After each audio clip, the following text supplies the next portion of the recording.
Reading through the Bible in 1 year, July 27th, Judges chapter 10 verse 1 through 11 verse 11, Acts 14, Jeremiah 23, and Mark chapter 9. Then, after Abimelech died, Tola, the son of Puah, the son of Dodo, a man of Issachar, arose to save Israel. And he lived in Shamir, in the hill country of Ephraim. And he judged Israel 23 years. Then he died and was buried in Shamir. After him, Jair the Gileadite arose and judged Israel 22 years. And he had 30 sons who rode on 30 donkeys, not all at the same time. And they had 30 cities in the land of Gilead that are called Havoth Jair to this day. And Jair died and was buried in Kaman. Then the sons of Israel again did what was evil in the eyes of Yahweh, and served the Baals and the Ashtaroth, and the gods of Aram, the gods of Sidon, the gods of Moab, the gods of the sons of Ammon, and the gods of the Philistines. Thus they forsook Yahweh, and did not serve him. So the anger of Yahweh burned against Israel, and he sold them into the hands of the Philistines, and into the hands of the sons of Ammon. There's a cool map here that kind of shows the area and the goings-on of the things there. Like kind of where each of the things take place. Verse 8. And they shattered and smashed the sons of Israel that year. For 18 years they did this to all the sons of Israel who were beyond the Jordan in Gilead, in the land of the Amorites. Then the sons of Ammon crossed the Jordan to fight also against Judah, Benjamin, and the house of Ephraim, so that Israel was greatly distressed. And the sons of Israel cried out to Yahweh, saying, We have sinned against you, for indeed we have forsaken our God and served the Baals. Then Yahweh said to the sons of Israel, Did I not save you from the Egyptians, the Amorites, the sons of Ammon, and the Philistines? Also the Sidonians, the Amalekites, the Maonites oppressed you, and you cried out to me, and I saved you from their hand. Yet you have forsaken me, and served other gods. Therefore I will no longer save you. Go, cry out to the gods which you have chosen. Let them save you in the time of your distress. Then the sons of Israel said to Yahweh, We have sinned. So you do to us whatever seems good in your eyes, only please deliver us this day. So they removed the foreign gods from among them, and served Yahweh, and he could bear the trouble of Israel no longer. Then the sons of Ammon were summoned, and they camped in Gilead, and the sons of Israel gathered together and camped in Mizpah. And the people, the princes of Gilead, said to one another, Who is the man who will fight against the sons of Ammon? He shall become head over all the inhabitants of Gilead. Now Jephthah, the Gileadite, was a mighty man of valor, but he was the son of a harlot.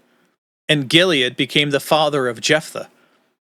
And Gilead's wife bore him sons, and when his sons grew up, they drove Jephthah out and said to him, You shall not have an inheritance in your father's house, for you are the son of another woman. So Jephthah fled from his brothers and lived in the land of Tob. And worthless fellows gathered themselves about Jephthah, and they went out with him. Now it happened, after a while, that the sons of Ammon fought against Israel. So it happened that as the sons of Ammon fought against Israel, the elders of Gilead went to get Jephthah from the land of Tob. And they said to Jephthah, Come and be our chief, that we may fight against the sons of Ammon. Then Jephthah said to the elders of Gilead, Did you not hate me and drive me away from my father's house? So why have you come to me now when you are in distress? The same type of thing God was saying to them. And the elders of Gilead said to Jephthah, For this reason we have now returned to you, that you may go and fight with us, and fight with the sons of Ammon. And I restate that you may go with us and fight with the sons of Ammon, and become head over all the inhabitants of Gilead. So Jephthah said to the elders of Gilead, "If you take me back to fight against the sons of Ammon, and Yahweh gives them up to me, will I become your head?" And the elders of Gilead said to Jephthah, "Yahweh is witness between us. Surely we will do as you have said." Then Jephthah went with the elders of Gilead, and the people made him head and chief over them. And Jephthah spoke all his words before Yahweh at Mizpah. We'll get to the rest of that story tomorrow. It's fantastic the way it develops, but you'll have to hang out until tomorrow to see that. Or you can just read ahead. I don't know. I'm not going to stop you. Let's move on now to Acts chapter 14.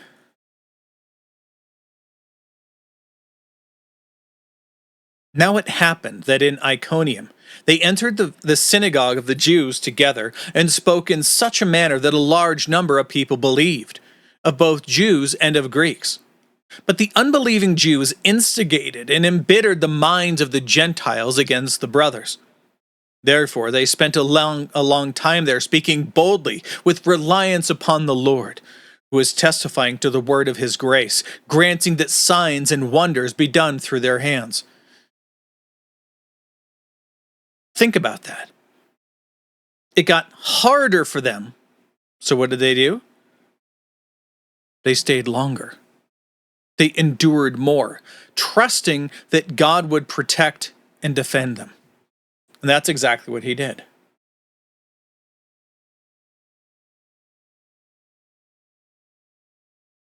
Verse 4. But the multitude of the city was divided, and some sided with the Jews and some with the apostles. And when an attempt was made by both the Gentiles and the Jews, with their rulers, to mistreat and stone them, they became aware of it and fled to the cities of Lycaonia, Lystra, and Derbe, and the surrounding region. And there they continued to proclaim the gospel. And at Lystra, a man was sitting who had no strength in his feet, lame from his mother's womb, who had never walked. These are all very important things to remember. This man listened to Paul as he spoke, who, when he fixed his gaze on him and saw that he had faith to be saved from being lame, he said with a loud voice, "Stand upright on your feet." And he leaped up and began to walk. When the crowd saw what Paul had done, they raised their voices, saying in the Lycaonian language, "The gods have become like men and have come down to us." And they began calling Barnabas Zeus and Paul Hermes, because he was the chief speaker. And the priest of Zeus, whose temple was just outside the city, brought oxen and garlands to the gates, and was wanting to offer sacrifice with the crowds. But when the apostles, Barnabas and Paul, heard of it, they tore their garments and rushed out into the crowd, crying out and saying, "Men, why are you doing these things?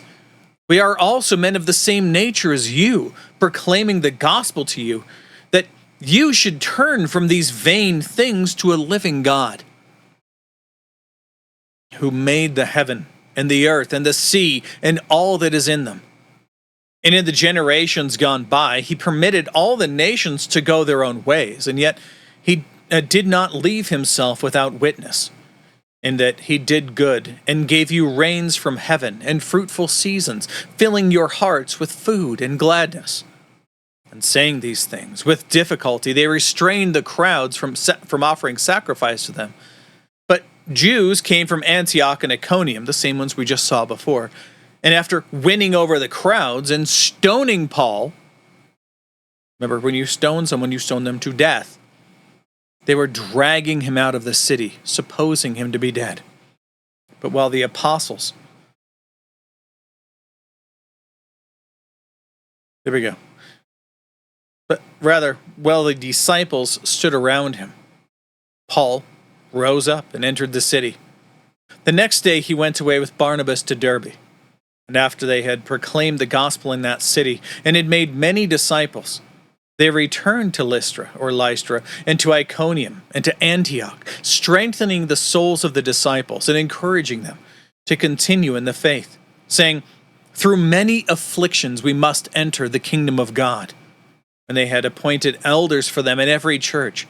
Having prayed with fasting, they commended them to the Lord, in whom they had believed.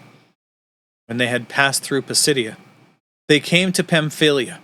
When they had spoken the word in Perga, they went down to Attalia, and from there they sailed to Antioch, from where they had been committed to the grace of God for the work that they had fulfilled. And when they had arrived and gathered the church together, they began to report all the things which God had done with them, and how he had opened a door of faith to the Gentiles. And they spent not a little time with the disciples. Making sure we have all the notes for you here. There we go. Let's move on to Jeremiah 23.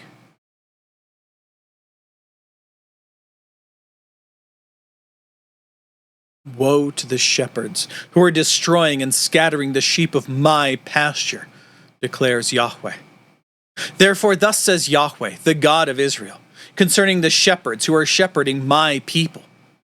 You have scattered my flock, and have banished them, and have not attended to them. Behold, I am about to attend to you for the evil of your deeds, declares Yahweh. Then I myself will gather the remnant of my flock out of all the land where I have banished them, and cause them to return to their pasture, and they will be fruitful and multiply. I will also raise up shepherds over them, and they will shepherd them. And they will not be afraid any longer, nor be terrified, nor will any be left unattended, declares Yahweh. Behold, the days are coming, declares Yahweh, when I will raise up for David a righteous, capital B, branch, talking about Jesus the Christ. And he will reign as king and prosper, and do justice and righteousness in the land. In his days Judah will be saved, and Israel will dwell securely. And this is his name by which he will be called. Yahweh is our righteousness. When we read through the Gospels and they're asking continually, when will the kingdom be restored? This is what they're talking about. They're talking about this Messiah. This is the one that they expect to come and to show up for them. This is the one that they keep hoping that Jesus is in his earthly ministry among them. But we know him as the Mashiach, the Messiah of Isaiah 53, the suffering servant that must come first. And he will come again. And when he does come again, as he has promised, then this is the deliverer that will arrive. Continuing on, verse 7. Therefore, behold, the days are coming, declares Yahweh, when they will no longer say, as Yahweh lives, who brought up the sons of Israel from the land of Egypt, but as Yahweh lives, who brought up and brought back the seed of the household of Israel from the northland and from all the lands where I had banished them.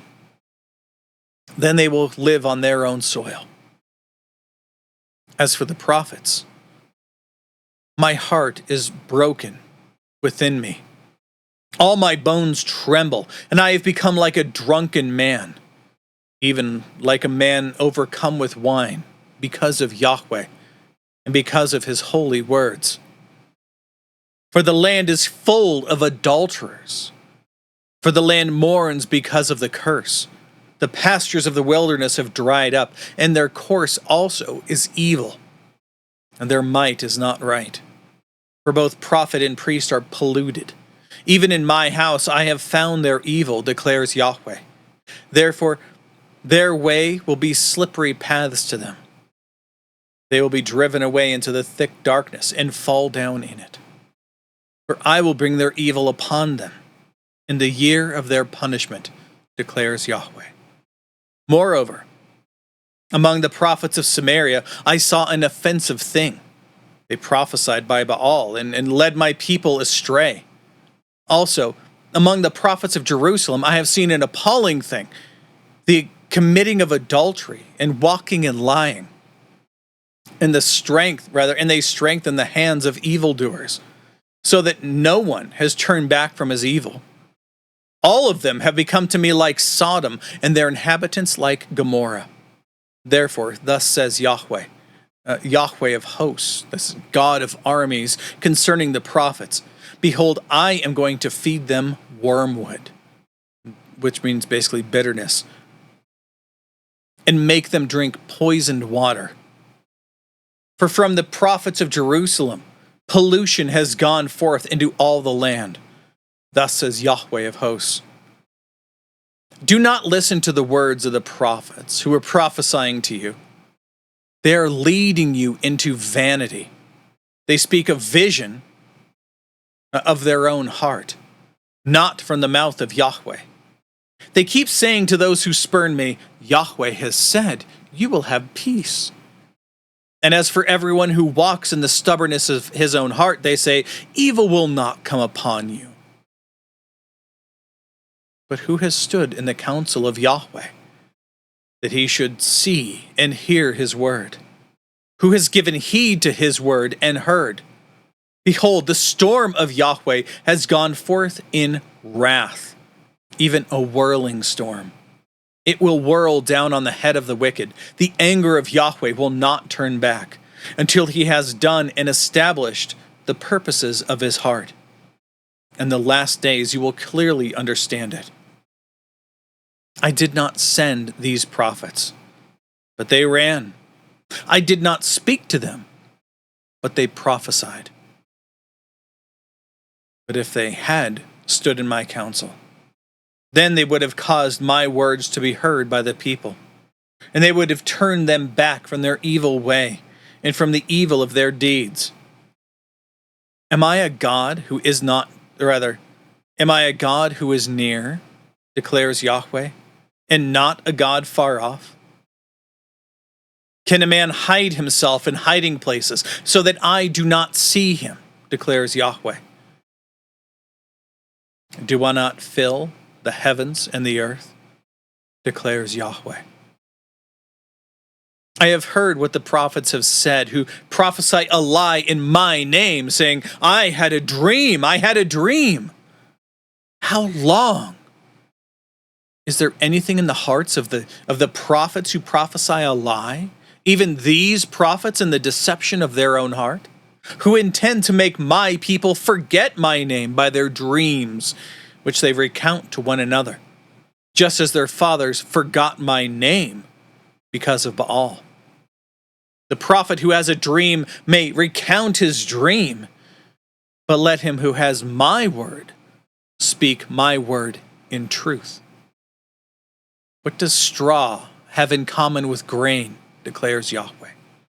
Is my word, or rather is not my word like fire, declares Yahweh, and like a hammer which shatters a rock? Therefore, behold, I am against the prophets, declares Yahweh, who take their tongues and declare, Yahweh declares. Behold, I am against those who have prophesied lying dreams, declares Yahweh, and who recounted them and led my people astray by their lying and reckless boasting. Yet I did not send them, and I did not command them, and they do not furnish this people the slightest benefit, declares Yahweh. Now, when this people or the prophet or a priest asks you, saying, what is the oracle of Yahweh? Then you shall say to them, what oracle? Yahweh declares, I will abandon you. Then as for the prophet or the priest or the people who say, the oracle of Yahweh, I will bring punishment on that man and his household. Thus will each of you say to his neighbor and to his brother, what has Yahweh answered? Or what has Yahweh spoken? For you will no longer remember the oracle of Yahweh. Lost my spot. There we go. For you will no longer remember the oracle of Yahweh, because every man's own word will become the oracle. And you have perverted the words of the living God, Yahweh of hosts, our God. Thus you will say to that prophet, what has Yahweh answered you? And what has Yahweh spoken? For if you all say, the oracle of Yahweh, I have also sent to you, saying, you shall not say, the oracle of Yahweh. Therefore, Behold, I will surely forget you and abandon you, along with the city which I gave you and your fathers, so that you are out of my presence. I will put an everlasting reproach on you and an everlasting humiliation which will not be forgotten. Now Mark chapter 9.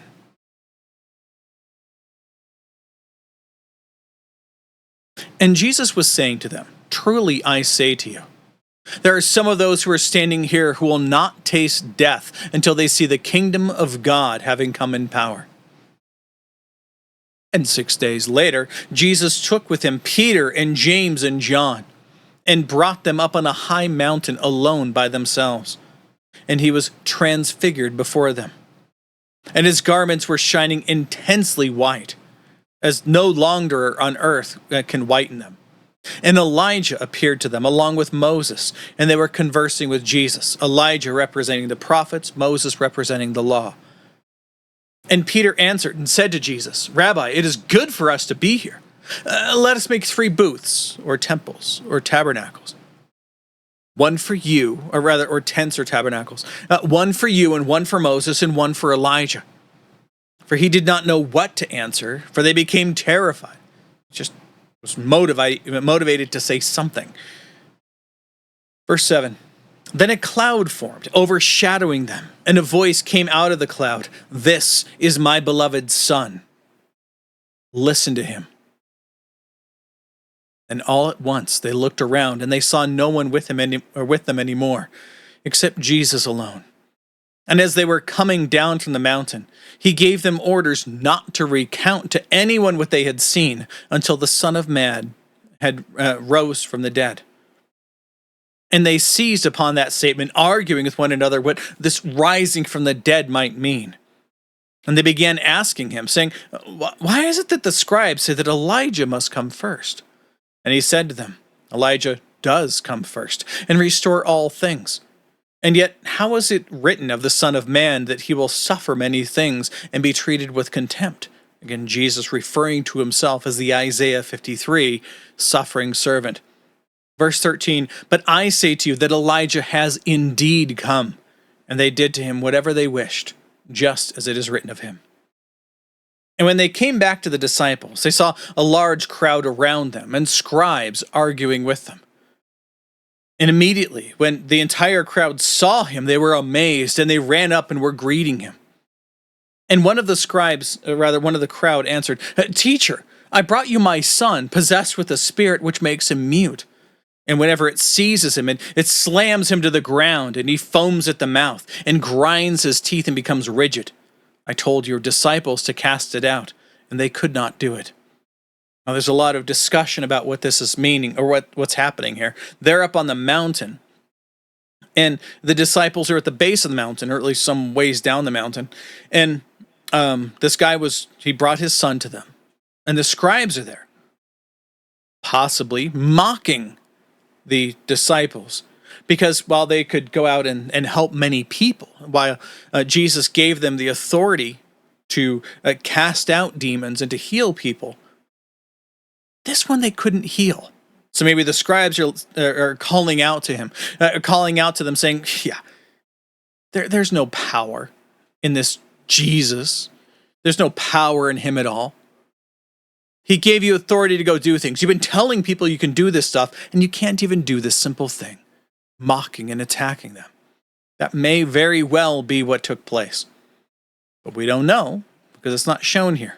But a lot of people have spoken that and said that about this, just leaving it out there so you can understand that that's a common statement that's made about this section of text. Continuing on. Verse 19. And he answered them and said, O unbelieving generation, how long shall I be with you? How long shall I put up with you? Bring him to me. And they brought the boy to him. And when he saw him, immediately the spirit threw him into convulsion, and falling to the ground, he began rolling around and foaming at the mouth. And he asked the father, how long has this been happening to him? And he said, from childhood. And it has often thrown him both into the fire and into the water to destroy him. But if you can do anything, take pity on us and help us." And Jesus said to him, "If you can," basically saying you don't have faith to have this done. "All things are possible to him who believes," Jesus continues. Immediately the boy's father cried out, saying, "I do believe. Help my unbelief." And this guy has seen this happen with his same child for so many years. His heart is broken. I understand that. Verse 25. Now when when Jesus saw that a crowd was rapidly gathering, he rebuked the unclean spirit, saying to it, "You mute and deaf spirit, I command you, come out of him, and do not enter him again. And after crying out and throwing him into terrible convulsions, it came out, and the boy became so much like a corpse that most of them said, 'He is dead.' But Jesus took him by the hand and raised him up, and he stood up. And when he came into the house, his disciples began questioning him privately, 'Why could we not cast it out?' And he said to them, 'This kind cannot come out by anything but prayer.' From there they went out and were going through Galilee. And he was not wanting anyone to know about it. For he was teaching his disciples and telling them, 'The Son of Man is to be delivered into the hands of men, and they will kill him. When he has been killed, he will rise again 3 days later.' But they did not understand this statement, and they were afraid to ask him. And they came to Capernaum. And when he was in the house, he began to question them. 'What were you discussing on the way?' But they kept silent. For on the way they had discussed with one another which of them, the disciples, was the greatest. Why is this? We talked about this before when reading through Jeremiah. They're expecting the conquering king Messiah. They know that Jesus is the Mashiach, the Messiah, the one promised in the proto-evangelion back in Genesis chapter 3. One who is going to crush the head of the serpent and redeem his people. This is one that they've been waiting for. He's finally been delivered to them, and now they're concerned about which one of them is going to be vice president of his cabinet. Who is going to be each of them in order based on the ones who would rule with him. Which positions of power are they going to have?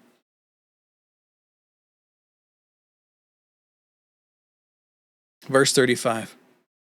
And sitting down, he called the 12 and said to them, "If anyone wants to be first, he shall be the last of all and servant of all."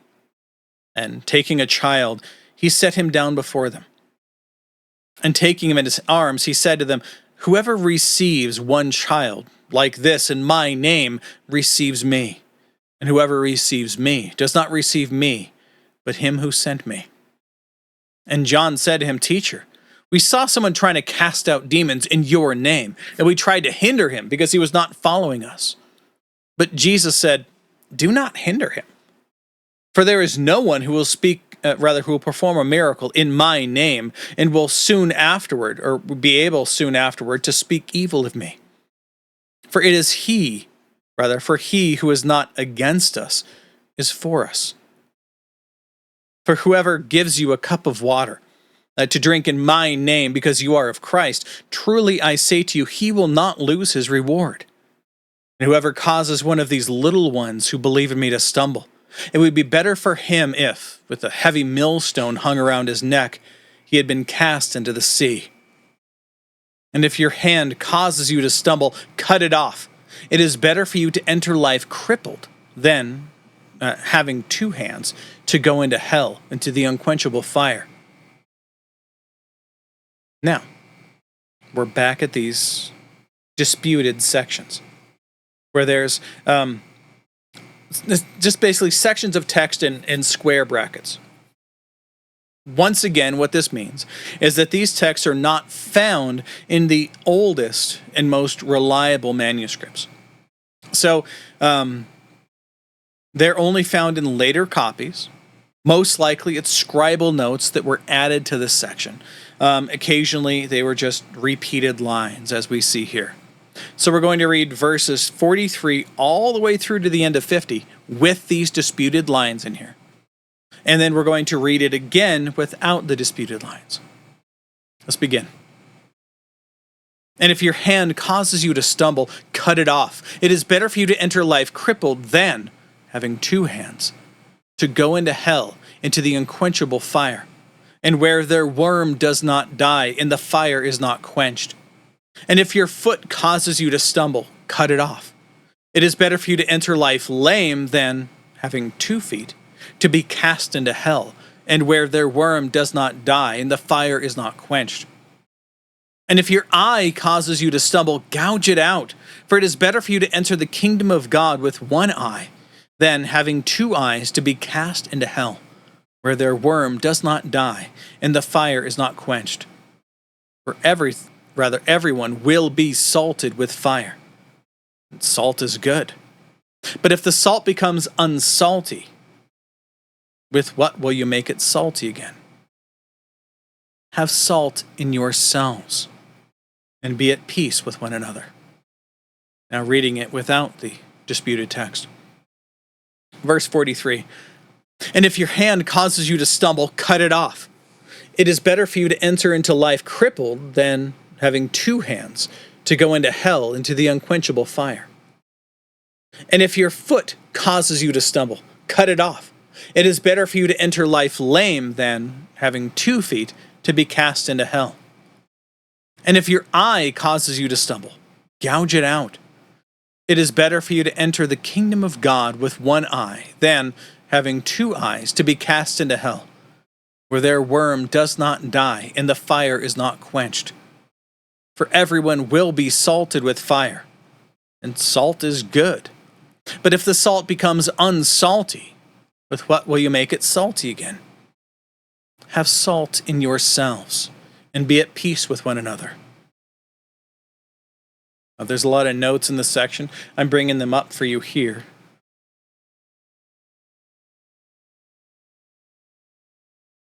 There are, again, quite a bit here. But it's good to have these available and to go ahead and pause and read through them, especially the maps and notes and such. All right, that's it. That's all the text for today, and also all the notes. God willing, we'll be back tomorrow. Behold, the word of the Lord.